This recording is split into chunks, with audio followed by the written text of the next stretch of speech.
Hello everyone, welcome to week 1 of the next 2 months of absolute chaos. But seriously, every time I think I have finally, everything is manageable, it's under control, all gonna be good, I remember something else I have to do or I'm supposed to do, and it's like, oh lord, no. As it is, I have no idea what the studio vlog is going to be. I just know that I actually have things that are going to fit in well as a studio vlog, and so I wanted to actually finally start this, even though it's way later than I would normally start a studio vlog. No idea when this is going up, and I've been working like a maniac to try and build this helmet, which this will definitely go up after the helmet video. I don't know if you can see where, jeez, I was like, oh my god, where's the helmet? It's over here now. But yeah, I decided that I was going to build the Mandalorian's helmet, which is still not done as of when I'm doing this. I still need to finish the paint job on it, but I just filmed the intro for it because I needed to, and I actually looked moderately presentable today, which hasn't happened for a month. So yeah, that's what I've been working trying to pull off a screen accurate helmet in a week.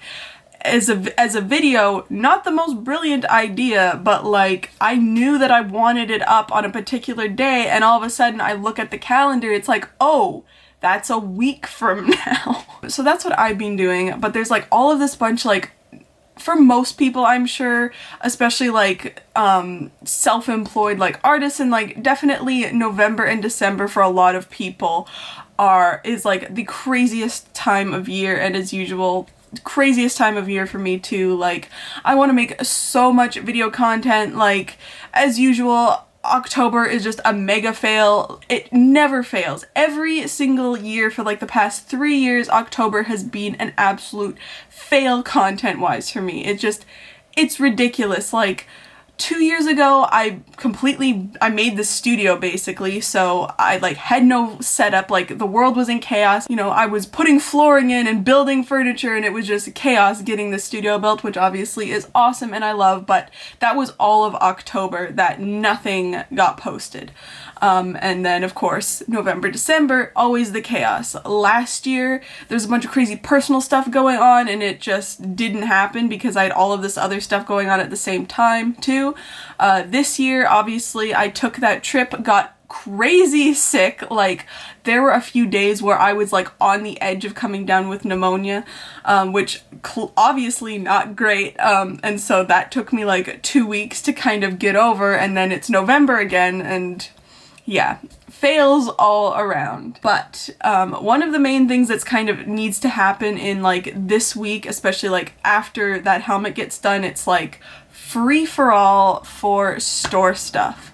And the first thing that I need to focus on is something I've been wanting to do for a long time now, and that is actually revamp the packaging material, mainly the card that kind of goes into my orders, because right now I am producing the thank you card, I guess you could say, but the main reason that this has never happened is because I want it to be, like a postcard. I'm sure, if you order things online from different stores, there's a thank you card that if you has artwork on it or whatever, and for me personally, I have always wanted a postcard that has some sort of artwork on the front, and then has a very similar thing to have now, a thank you and contact information or whatever, but also that I sign it, because I think it's a nice personal touch, and I don't want to get rid of that.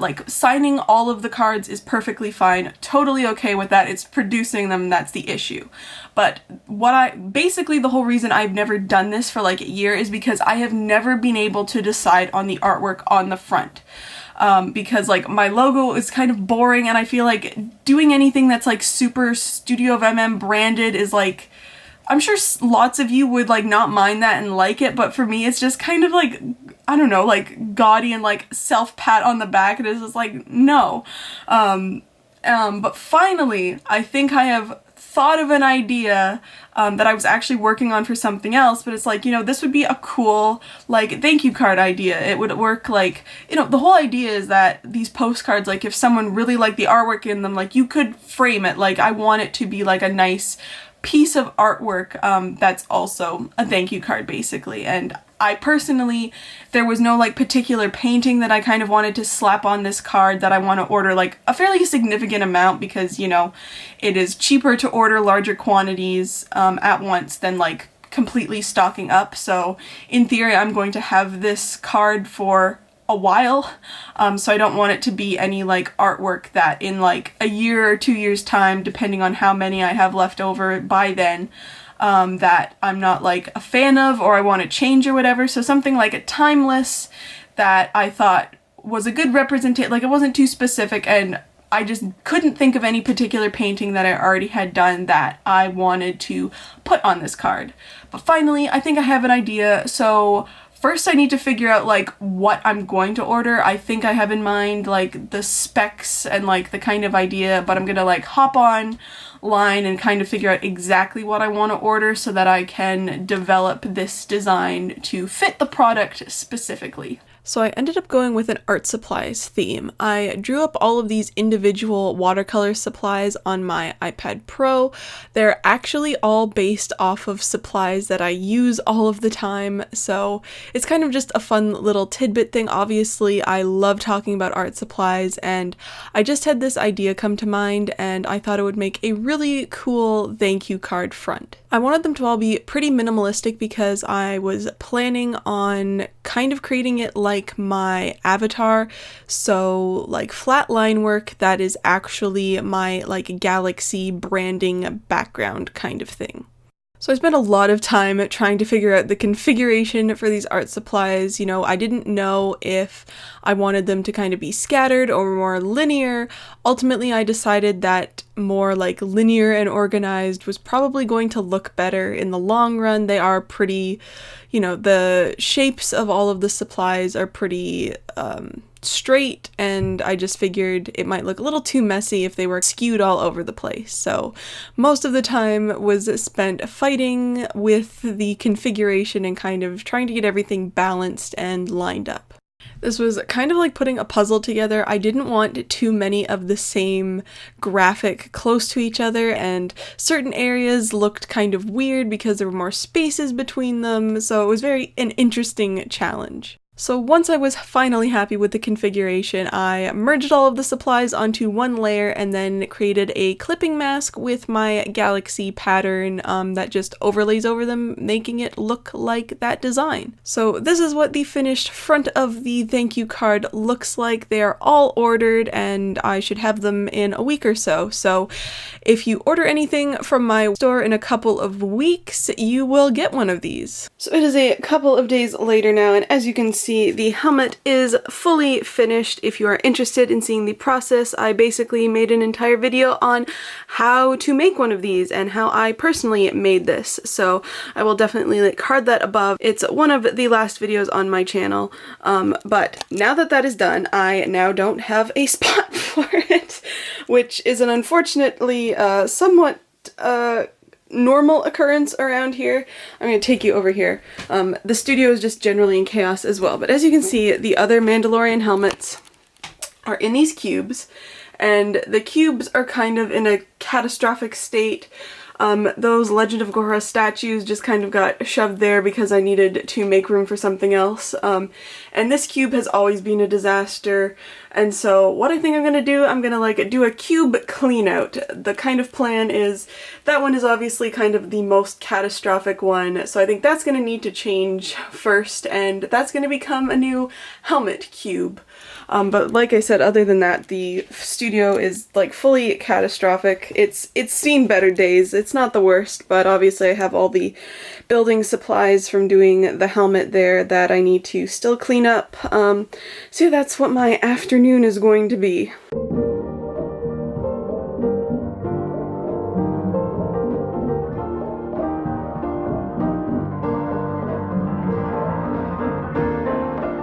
So there are very few things that are as peak Michaela as this next sequence of events, but obviously cleaned out the cube, got the helmet in there, and this particular helmet is, it's got an angled base. Like if you look at this one, it has like an angle here, but that hangs off the edge so it actually sits flat. So this one is kind of more angled upwards, and obviously because it's on the top cube, it kind of looks weird. So I was like, gee, it would be kind of nice if I actually had like that helmet stand that I've been planning to possibly make or whatever to like keep that upright more. It's like, you know, maybe I will actually make, like I wasn't planning on making a helmet stand for that helmet because Mandalorian helmets obviously can sit perfectly fine on their own. You know, they're flat on the bottom, they sit fine. So I literally look over here and to the top shelf, which is obviously my wood plaque shelf, and I see this large circle plaque, which I was not aware that I owned any circle plaques. Normally I have ovals.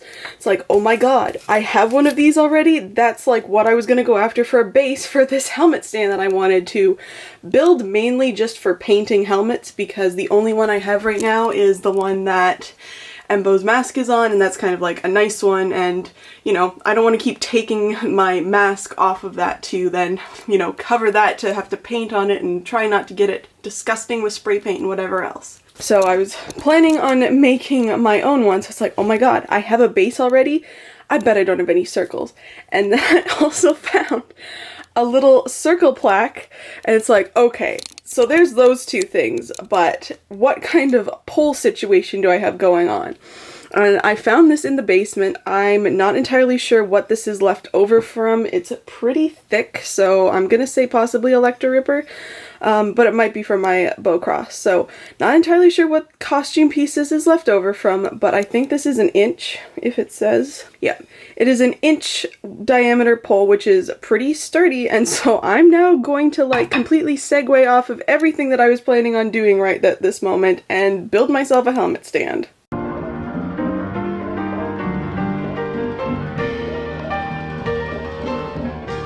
So I figured out some rough measurements here of kind of how long I thought the pole needed to kind of be, and I cut the pole down to that size and have done this kind of crazy balancing act, like nothing is screwed together, it's just literally balancing there by some miracle, and it actually, I think it's gonna fit, so that's great. Like first time it actually works.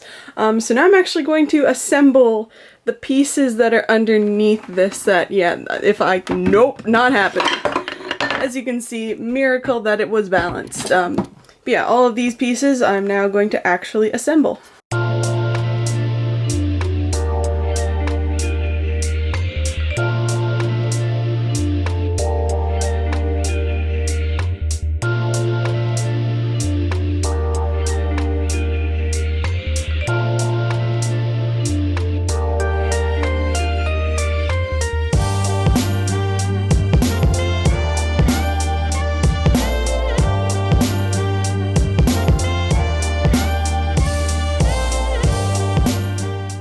And here's the stand. Honestly, I am like way too impressed with this. Like woodworking is not my thing, so this is like pretty thrilling for me that I actually pulled this off.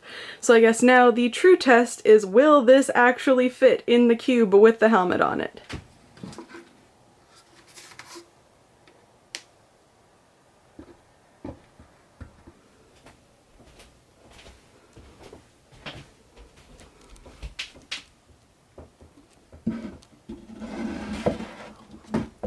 Oh, oh, ta-da! Honestly, so stupidly impressed. This is like way too thrilling because like I was not expecting to build a helmet stand today.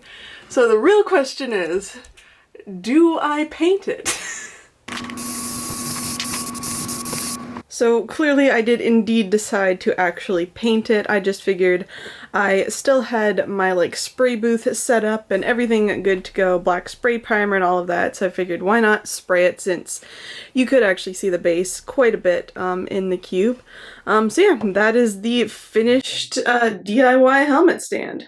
It has been a couple of days since I last studio vlogged, and I may or may not have in that time period gone back to Michael's to pick up more wood plaques for helmet stands, because apparently this is my new hobby. Also Lowe's for another closet pole dowel thing. This one this time is 1.25 inches to be a little thicker and more substantial.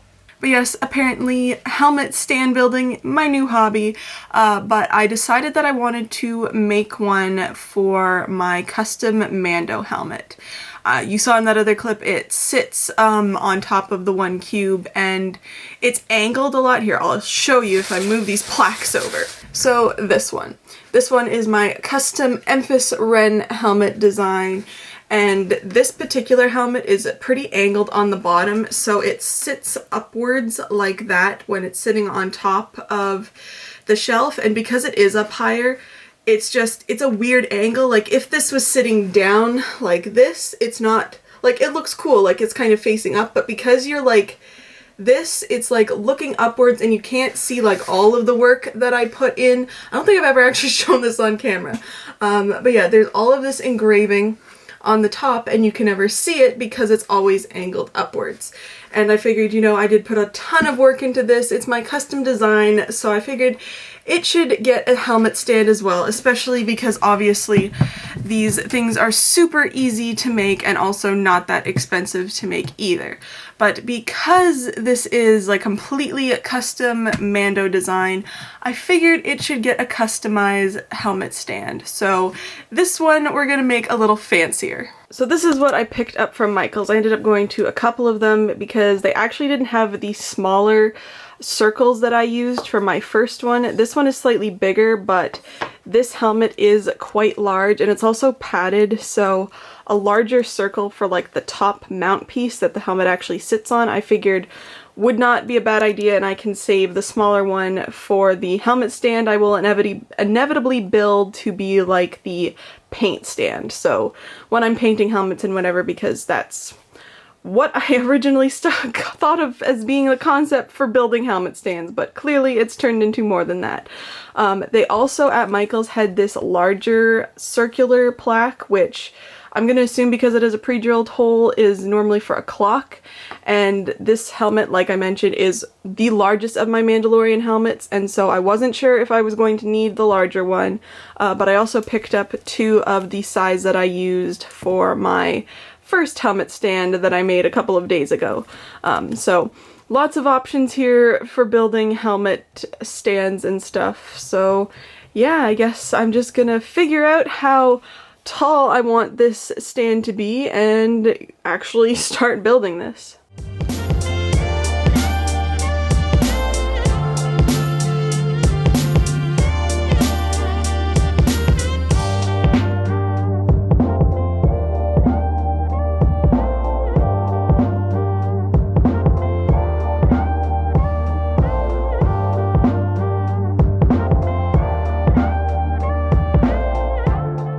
So here's how the helmet is looking on the stand. I realized when I was measuring the like upper disc that it was like the most warped piece of wood I had ever seen, but it actually works to its favor because obviously this helmet is less evenly balanced than, say, the Mandalorian's helmet because of the rangefinder along the one side. So the fact that the piece of wood is like doing that on the one side actually helps counterbalance it so that the helmet sits straight easier.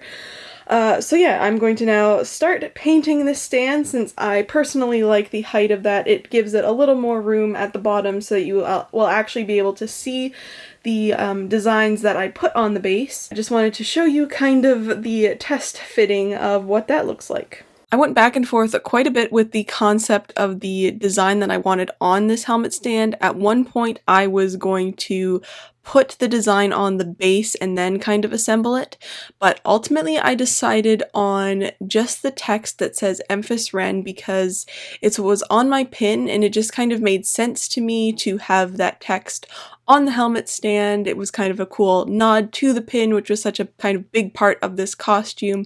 So I decided to have my Cricut cut out some masking film in the Aurebesh text.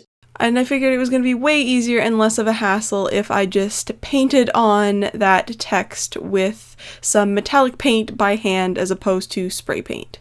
Yeah, just talking about masking film, it's super awesome stuff. I love using it for costumes, and obviously it's really easy to send through the Cricut if your design is a little more involved to create a really pristine stick-on stencil, basically.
And here is the finished helmet base design.